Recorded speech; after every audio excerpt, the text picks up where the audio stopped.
One of Hollywood's most talked about friendships quietly fell apart, and barely anyone realized it was happening in real time. For years, Blake Lively and Taylor Swift seemed untouchable. They were each other's front row seats, each other's inner circle, each other's most photographed companions at some of the biggest moments in pop culture history. And then, almost overnight, something shifted. No public fight, no dramatic announcement, just a slow, unmistakable distance, and a legal firestorm that dragged Swift's name into headlines she never asked to be part of. Now, with the lawsuit finally settled and both women moving forward with their lives, reports are flooding in about phone calls, secret meetings, olive branches, and even a potential wedding invitation. But how much of it is real, and how much of it is tabloid noise? Stick with us, because the full picture is a lot more complicated and more interesting than most people are letting on. Before we get into everything, if you appreciate clear, well-researched breakdowns of celebrity stories that actually go deeper than the headlines, please hit the like button. It genuinely helps this channel reach more people, and it means a lot. What you're about to hear is a story that combines Hollywood friendship, a high-profile legal battle, cryptic song lyrics, and some of the most carefully managed public personas in the entertainment industry. This isn't just celebrity gossip. It's a look at how real relationships get tested when lawyers get involved, when court filings go public, and when the entire internet decides to pick a side. We're going to walk through exactly what happened between Blake Lively and Taylor Swift, what the reunion claims actually say, what the evidence looks like when you read it carefully, and why even now, with the dust mostly settled, the full story is still being written. To understand where things stand today, you have to go back to the summer of 2024. Blake Lively starred in and co-produced a film called It Ends With Us, based on Colleen Hoover's best-selling novel about domestic violence and resilience. The film was directed by Justin Baldoni, who also starred opposite Lively. It was a massive commercial success. But behind the scenes, something had clearly gone very wrong. During the film's press tour, the mood was noticeably tense. Baldoni and Lively were not appearing together in interviews. Fans picked up on the awkwardness. Gossip columns had a field day, but nobody fully understood the depth of what was happening until December 2024, when Lively filed a formal complaint with the California Civil Rights Department. The allegations were serious. She accused Baldoni of sexual harassment on set and claimed that he and his production company, Wayfarer Studios, had orchestrated a deliberate smear campaign against her in retaliation. A few days later, the New York Times published an investigative piece that sent shockwaves through Hollywood. The headline alone told the story, "We Can Bury Anyone Inside a Hollywood Smear Machine." The article detailed internal communications that allegedly showed Baldoni's team actively planning how to damage Lively's public image. Baldoni denied all of it, insisting the conflict was rooted in creative disagreements rather than misconduct. Both sides then filed lawsuits.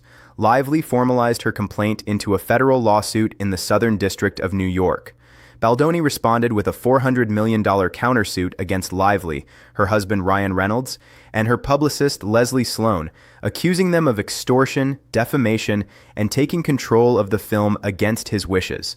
The suits were eventually consolidated into one sprawling legal battle that consumed most of 2025.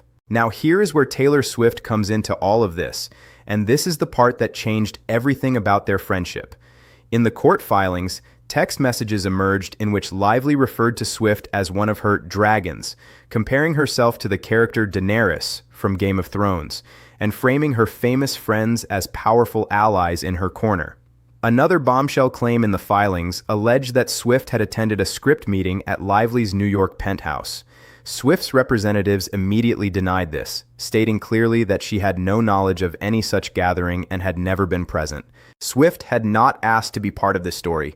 She was pulled into it through documents filed by the other side, and from everything that followed, it was clear she was not happy about it. In May 2025, Baldoni's legal team subpoenaed Swift, seeking her testimony. Her team fought back, and a federal judge ruled that Swift would not be deposed ahead of trial. Swift also sent clear instructions during her press appearances that she would not answer any questions about Lively or Ryan Reynolds. Meanwhile, the legal battle moved forward. Baldoni's countersuit against Lively and Reynolds was dismissed in June 2025.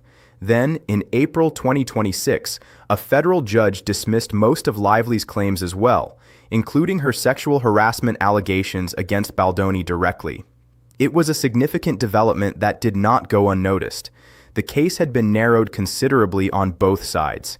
And then, on May 4th, 2026, just weeks before the case was scheduled to go to trial, both parties reached a confidential settlement. The settlement ended the litigation, barred future claims, and included a joint public statement from both legal teams.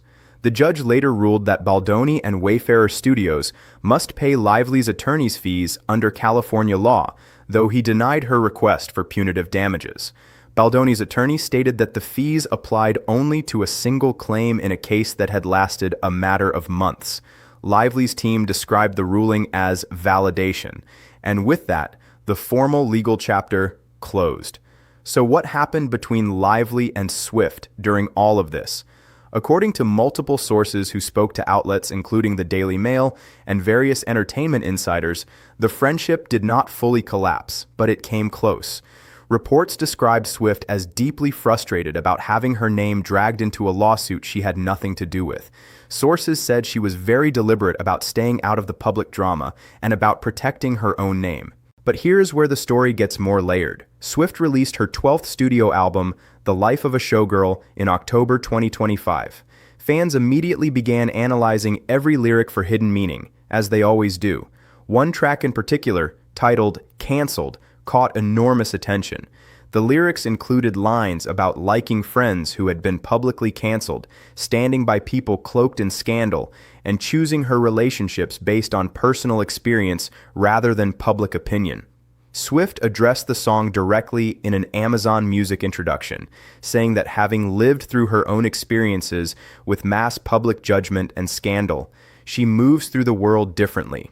She said, and we are paraphrasing here, that she makes her own decisions about people based on how they treat her personally, rather than based on outside noise. Fans theorized the song was partly about Lively, but Swift herself noted the song was written during her Eras tour, which wrapped in December 2024, just weeks before Lively officially filed her lawsuit. So the direct connection to the legal drama is unlikely to be the full story. Swift's own experiences with the Kim Kardashian and Kanye West controversy in 2016 are widely considered a bigger influence on the song's themes. And then there were the small details that sparked enormous discussion online. Around the same time the album came out, Swift was photographed wearing a custom Lorraine Schwartz bracelet, nearly identical to one Lively had worn at the London premiere of It Ends With Us in 2024. The bracelet even appeared in promotional visuals for Cancelled on Spotify. Neither woman offered an explanation, neither confirmed anything, but fans noticed. Lively, for her part, publicly liked Swift's Instagram post celebrating the album release. It was a small gesture, but visible, a quiet signal through social media that she was still engaged, still paying attention, still hoping. Multiple sources then began reporting signs of a private reconciliation.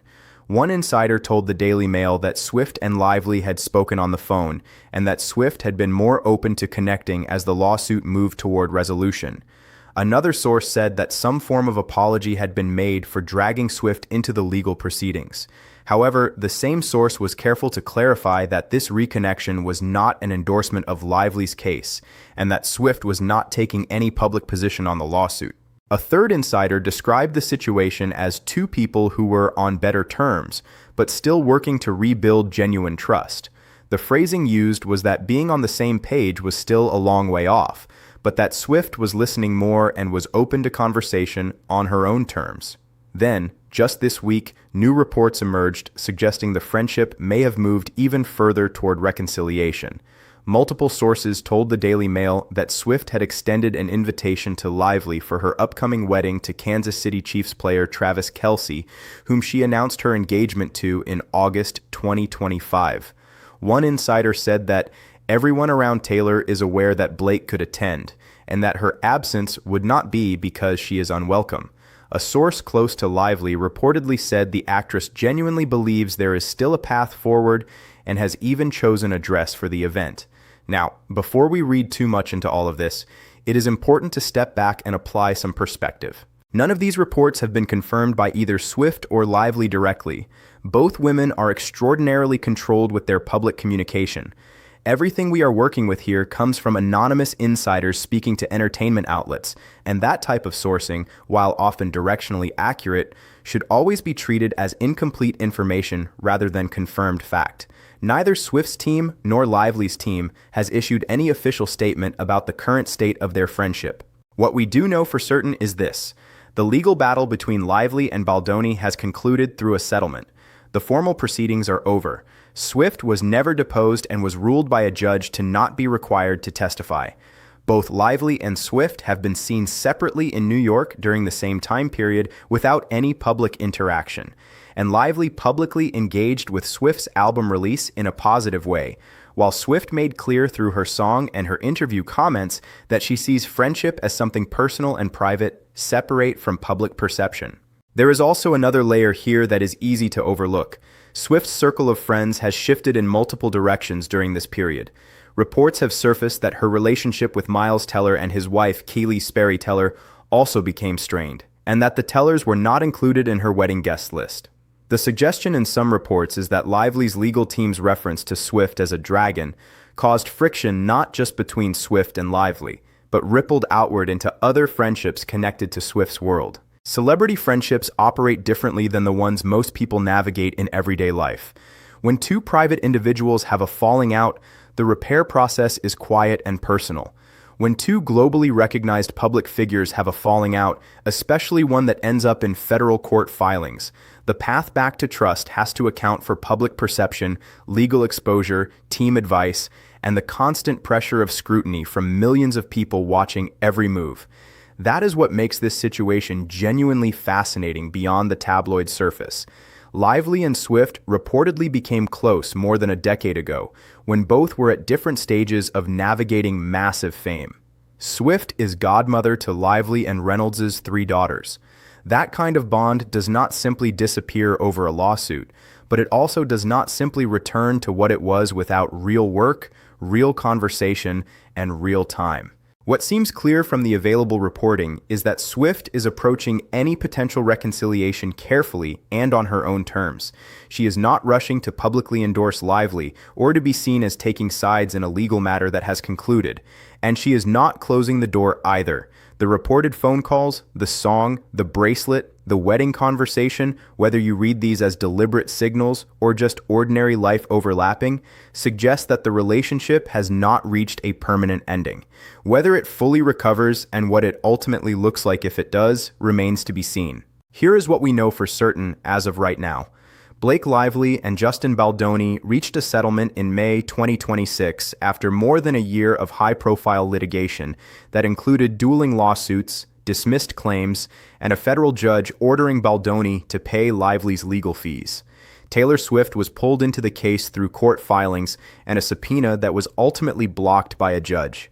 Multiple anonymous insiders have reported that Lively and Swift have had phone conversations, exchanged some form of apology regarding the lawsuit, and are reportedly on better terms, though trust is still being rebuilt.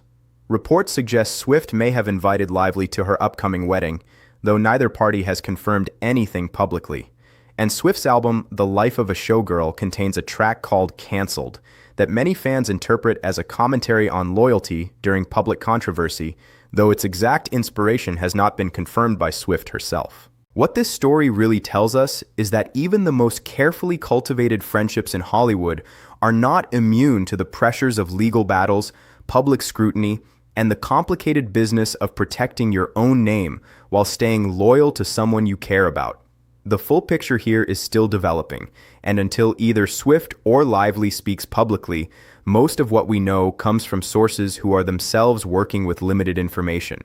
If you found this breakdown helpful and want to stay on top of stories like this, where we actually go beneath the headlines and look at what the facts say, make sure to like this video and subscribe to the channel so you never miss a new upload.